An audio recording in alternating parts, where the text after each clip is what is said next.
It's critical when a trustee decides to distribute income, or capital for that matter, out of a trust, that the trustee determine if the person who is intended to receive those amounts is in fact a beneficiary. If the person who receives a distribution, or in whose favour a distribution is made, is not a beneficiary at the time when that happens, then it's ineffective for trust purposes.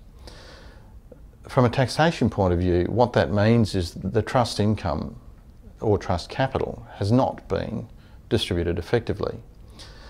It's invalid. Therefore, there is an unintended accumulation of that income. There is no distribution.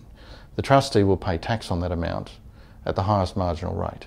And so what the trustee thought that they were achieving from a tax planning point of view will not work. From a trust law point of view, it's also important that the beneficiaries are the only ones who receive distributions from the trust. Other beneficiaries who miss out on receiving those amounts could sue the trustee for an invalid distribution to somebody who shouldn't have received an amount. But by far and away the most important point to take from this is that practitioners should carefully examine their trustees to make sure that the beneficiaries who are receiving income or capital are in fact beneficiaries, because the taxation consequences in the long term could be devastating. There is the possibility that if a distribution is made and it fails, and the Commissioner issues an assessment, once that failed distribution comes to light, there will be amended assessments to be paid, and possibly interest and penalties on unpaid tax.